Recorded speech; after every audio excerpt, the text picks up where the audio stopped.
Nathan sama Yadi. Nathan sama Yadi. Tujuan kesini adalah untuk mendapatkan sebuah informasi tentang sebuah peluang, betul ya? Ya, jadi kami akan menjelaskan sebuah peluang. Nah, perkenalkan dulu nama saya Niko. Ya, saya dari Bali. Saya di Bali sudah 20 tahun. Dan hari ini saya berjuang di sini. Namanya PT Melia Silat Senjata. Nah, tentunya sebelum saya jelaskan dulu, perusahaan kami ini punya visi misi, ya. Punya visi misi. Visi misinya adalah bagaimana mensejahterakan masyarakat Indonesia. Bagaimana supaya masyarakat Indonesia itu bukan sekedar bisa makan, bisa minum, tapi bahkan bisa yang disebut sukses. Kenapa saya sebut sukses? Karena begini, dari Sumba kan, nah datang ke Bali untuk apa? Untuk kerja. Kerja hanya untuk bisa makan atau ingin sukses? Ingin sukses. Makanya kita berjuang banting tulang, betul ya? Saya juga datang ke Bali udah 20 tahun. Saya berjuang 10 tahun kerja ikut orang. Saya terima gaji tapi hanya bisa buat makan, minum, beli baju 1-2 potong. Selesai. Dan saya tidak berani bermimpi lebih daripada itu. Kenapa? Karena memang penghasilan terbatas. Betul ya? Sehingga saya harus mengambil sebuah langkah. Ya, sambil bekerja, saya juga punya peluang tambahan supaya saya bisa menikmati yang namanya kesuksesan. Ya, jadi begitu. Nah, kami di sini punya visi misi. Saya akan jelaskan sedikit visi misi kami. Visi misi kami di sini adalah memutuskan rantai, ya, kemiskinan. Jadi bagaimana merubah ekonomi masyarakat menjadi lebih baik. Oke, contoh saya dari keluarga kakek saya, dari buyut saya orang susah, ya, melahirkan. Oke, kalau buyut susah, tentu sekolahnya bagus nggak? Kalau susah, bisa sekolah tinggi? Nggak bisa. Sulit sekolah? Sulit sekolah. Kalau sudah sulit sekolah, dapat pekerjaan, gajinya bagus nggak? Rata-rata nggak bagus, ya. Artinya penghasilan kecil. Kalau penghasilan kecil, bisa sukses nggak? Sukses secara ekonomi nggak bisa. Nggak bisa ya. Sulit untuk bisa sukses secara ekonomi. Dia menikah. Buyut saya menikah melahirkan siapa? Kakek saya.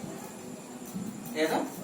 Kakek saya juga sama. Kalau jadi begini, orang susah menikahnya sama orang kaya kok susah pada umumnya. Orang susah. Dan mungkin orang miskin cari artis. Ya, pasti cari orang sama selevel. Akhirnya nasibnya gimana? Kembali lagi dari keluarga yang latar belakangnya susah.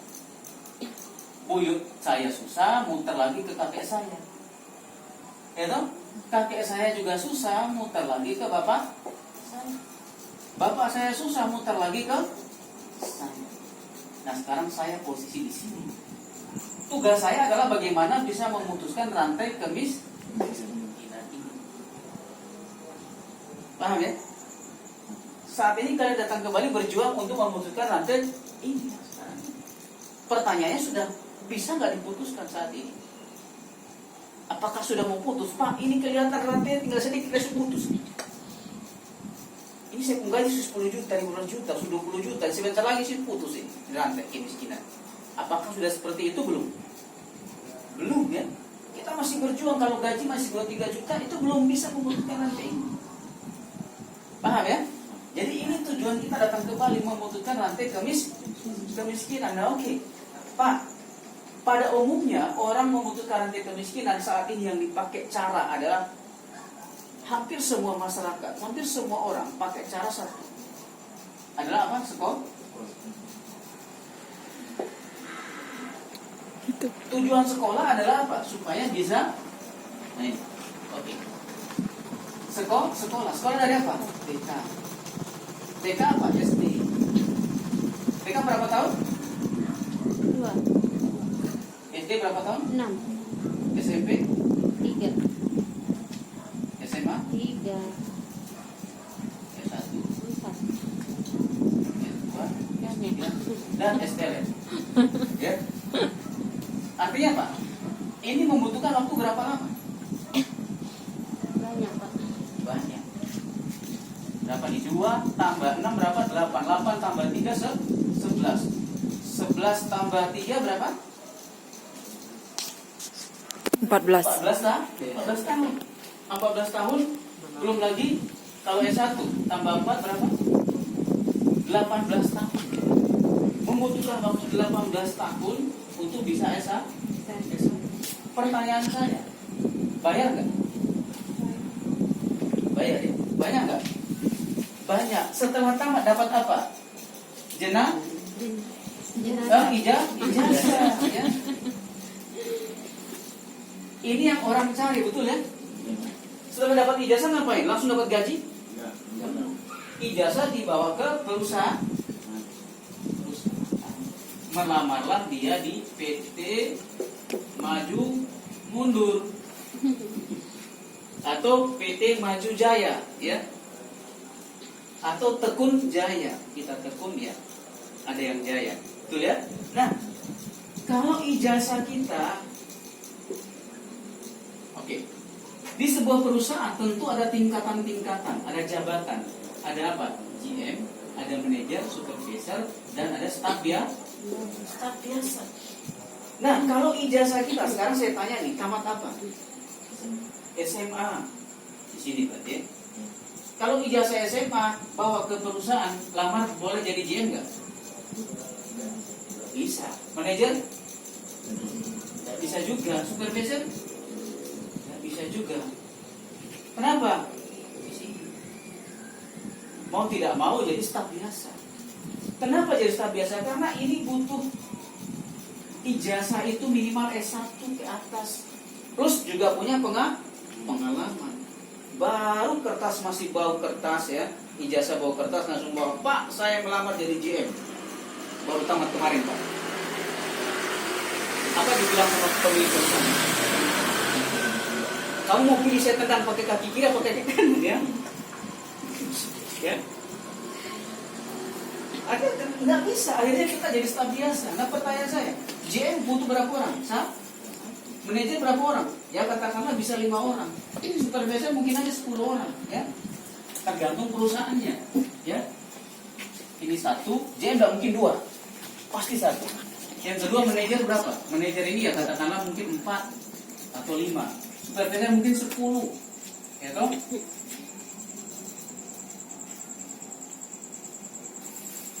Yang tamat setiap tahun di sebuah perusahaan, di sebuah sekolah, itu banyak apa sedikit? Banyak, jutaan setiap tahun, S1, S2, SMA lagi, banyak, ya, banyak sekali. Nah, pertanyaannya, yang di perusahaan, yang diterima oleh perusahaan adalah GM 1, manajer paling cuma berapa, supervisor berapa, yang lainnya kemana? Akhirnya melamar ke staf biasa. Makanya sekarang mohon maaf, di setiap pekerjaan apapun itu ada yang S1, contoh S1 ada yang jadi security. Ya, ini bukan masalah halal dan tidaknya ya. Kalau halal pasti halal ya, security atau pekerjaan apapun itu pasti halal. Cuma kita lihat di sini tuh yang kita mau lihat di sini adalah bagaimana ijazah sekolah kita ini. Ya semestinya kan kalau kita tamat S1 mestinya kan kita inginkan menjadi posisi yang bonafide di sebuah perusahaan, benar nggak? Tetapi faktanya adalah terbatas yang dibutuhkan, dan yang dibutuhkan ini pun harus yang berpengalaman, usia 20 tahun, yang 30 tahun di sebuah perusahaan baru diterima. Sudah berapa kau pimpin perusahaan? Oh sudah 10 bos. Perusahaannya bagaimana? Oh itu luar biasa bos. Perusahaan yang saya pimpin sukses semua. Mari silakan, berarti kamu yang dicari. Tapi kalau kita baru keluar sekolah melamar, dia mikir, saya kasih kamu pimpin perusahaan saya, maka selesai sudah, ya, bangkrut sudah saya ini. Tidak maulah dia, ya. Nah dibutuhkan tuh cuma terbatas. Akhirnya kebanyakan jadi staf biasa. Makanya sekarang itu mohon maaf, itu banyak yang ya istilahnya staf biasa aja, tapi juga orang bersekolah sudah S1, S2 ada juga. Kenapa? Mereka sudah nggak mau pilih-pilih kerja. Kenapa? Yang penting bisa kerja, walaupun tidak sesuai dengan jurusan kadang-kadang. Ya, mau tidak mau di sini. Nah kalau di sini gaji oke lah, mungkin di hotel berbintang ini bisa 40 juta. Ini mungkin dia katakanlah 20 atau 30 juta. Ini mungkin ya 15 sampai 20 juta. Ya. Ini berapa? 2 sampai 3. Banyak orang di sini. Kenapa? Lamar di sini ditolak, lamar di sini ditolak, di sini ditolak. Akhirnya apa? Udah Pak, nggak apa-apa Pak, saya di sini aja. Saya mau meniti karir, siapa tahu nanti besok-besok. Pertanyaan saya, berapa tahun pengalaman seorang bekerja di sebuah perusahaan baru bisa naik jabatan? Ya, lama, bro. Itu 10 sampai 20 tahun, bahkan bisa lebih, mengabdi dulu. Ya, kalau tidak ya tetap di sini, gaji sampai 23 juta per bulan. Nah, kalau gaji sampai 23 juta per bulan, ya, kita hidup di rantau. Terima gaji, ngapain? Langsung menabung semuanya uangnya itu? Tidak. Potong bayar kos, makan, rokok, bensin, apa lagi? Pulsa, plus paket data. Saya rela nggak makan, yang penting punya paket data, betul nggak? Ya, jangan sampai cewek saya WA saya nanti contreng satu aja, bisa-bisa telepon minta putus gitu ya. Jadi bela-belain beli data, ya. Akhirnya apa? Dari 2-3 juta ini sisa berapa? Gitu? Sisa berapa? Nah, sisa ini bisa nggak dipakai untuk memutus rantai kemiskinan? Sulit. Jembatan ini pun saat ini banyak juga kendala. Banyak orang pintar, tetapi yang sukses itu orang yang kreatif baru bisa sukses. Bisa melihat peluang, ya, baru orang bisa sukses. Nah, teman-teman, kembali lagi ke sini, memutus rantai kemiskinan. Pertanyaan saya, apakah kalian berdua masih di sini? Masih berjuang untuk memutus ini atau sudah putus? Pertanyaan yang kedua, apakah peluang yang saat ini di tangan kalian sudah bisa memastikan memutuskan rantai kemiskinan ini atau enggak? Belum. Ya, belum ya. Berarti kalian membutuhkan peluang yang lebih bonafit, peluang yang lebih bagus. Nah, saat ini kami menaruhkan sebuah peluang, yaitu PT Melia Sehat Sejahtera. PT Melia Sehat Sejahtera ini sudah berdiri 16 tahun, bahkan sudah mau lebih ya, sudah lebih. Dan sudah terbukti menolong begitu banyak orang, banyak karyawan di sini tadinya tidak mampu untuk sukses bisa sukses. Banyak orang-orang yang pengangguran tadinya pengangguran sekarang mereka bisa sukses. Banyak orang-orang yang sekolah tinggi sekalipun, ya, di mana di pekerjaan mereka yang lama mereka sulit untuk mendapatkan penghasilan yang layak, tapi di sini mereka layak akhirnya. Ya, punya penghasilan jutaan rupiah per hari. Banyak. Kenapa? Karena perusahaan kita itu perusahaan yang bonafit. Ya, perusahaan kita ini perusahaan kantornya ada di Indonesia. Pendirinya adalah Bapak Supurnababan, anggota DPR RI, sudah 3 periode. Kalau beliau ini anggota DPR RI, berarti beliau ini melayani masyarakat. Berarti kalau beliau melayani masyarakat, berarti beliau punya visi. Visinya apa? Adalah mensejahterakan masyarakat. Buktinya apa? Peluang ini. PT perusahaan ini, PT Melia Sehat Sejahtera ini didirikan oleh beliau adalah untuk bagaimana memutus rantai kemiskinan masyarakat Indonesia. Nah, kekuatannya tadi sudah dijelaskan sedikit disinggung bahwa yang pertama adalah perusahaan kita. Perusahaan kita legal. Perusahaan kita ada di Jakarta. Pendirinya jelas Bapak Yusuf Kurnababan. Kita bayar pajak ke negara. Bahkan kalau lihat di foto ini ya, teman-teman, ini kita menjadi duta pajak. Dihargai, mendapat penghargaan dari kantor direktorat pajak. Kenapa? Karena kita taat bayar pajak.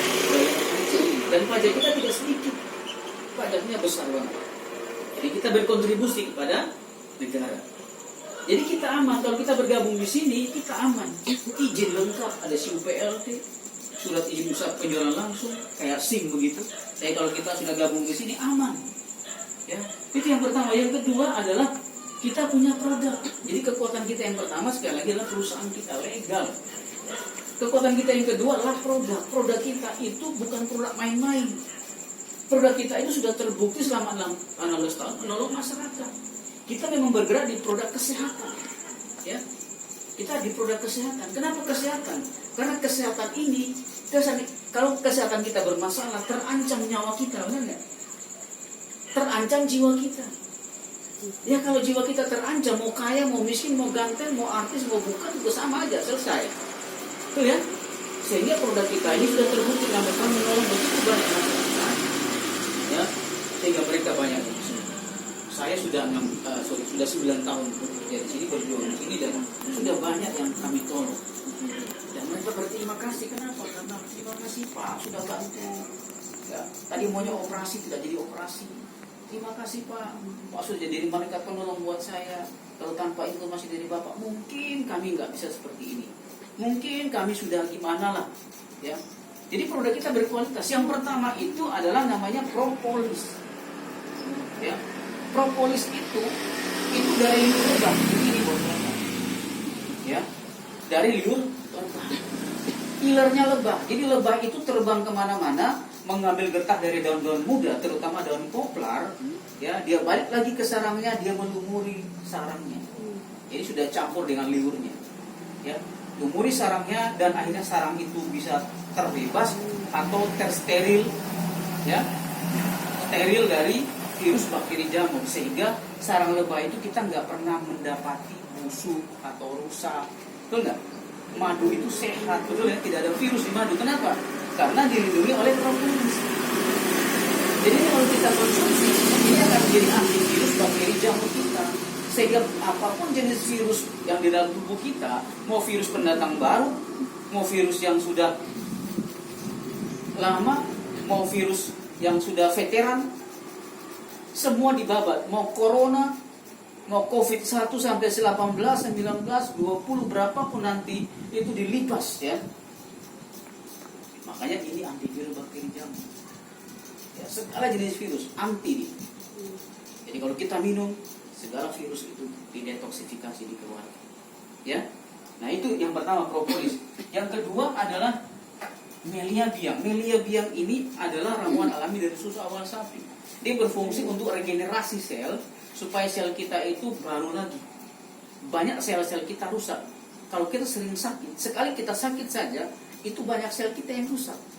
Sehingga kita butuh pemulihan. Nah, ini berfungsi untuk merangsang kembali kita punya regenerasi sel-sel kita. Semprot di bawah lidah, bekerja ke otak, hormon kita diproduksi, akhirnya apa? Terjadi regenerasi lagi. Ya, makanya disebut kalau disingkat menjadi awet muda. Ya, disingkat menjadi awet muda. Untuk stamina, daya tahan tubuh, seksualitas, tulang dan lain-lain. Ya, ini Melia biang. Dan kita juga ada produk yang lain, itu skincare untuk perawatan wajah. Jadi yang dari laki-laki yang pengen cantik bisa juga, ya, ya. Yang sudah cantik pengen cantik lagi bisa juga. Kenapa? Kita punya skincare. Ada juga bedak, ada juga krim, ya. Itu bagus sekali. Kualitas sudah standar WHO, sudah standar luar biasa. Terus kita juga ada dekoratif untuk merias wajah, lipstick dan lain-lain ada juga, ya. Tapi kan kalian cowok toh, tapi kan kalian punya cewek nggak? Punya. Oh, punya, ya, cepat sekali ngomongnya. Punya ya. Ya, baik. Ya, punya ya, berarti harus beliin tuh ya, supaya dia juga cantik ya. Ini kamu lihat nggak bosan toh? Nah, kan begitu. Jadi kita punya produk apapun, dari sehat dari virus bakteri jamur dan juga cantik, itu komplit ya. Komplit. Itu produk kita. Berkualitas tinggi. Yang ketiga, kekuatan kita yang ketiga, saya ulangi lagi, kekuatan kita yang pertama adalah perusahaan kita legal, bayar pajak, aman, pendirinya anggota DPR RI. Yang kedua, produk kita berkualitas, sudah teruji 16 tahun. Ya, makanya saya bertahan sampai hari ini. Kenapa? Karena teruji. Ya, yang kedua, yang ketiga adalah bagaimana perusahaan membayar kita. Kenapa perusahaan melibatkan masyarakat? Karena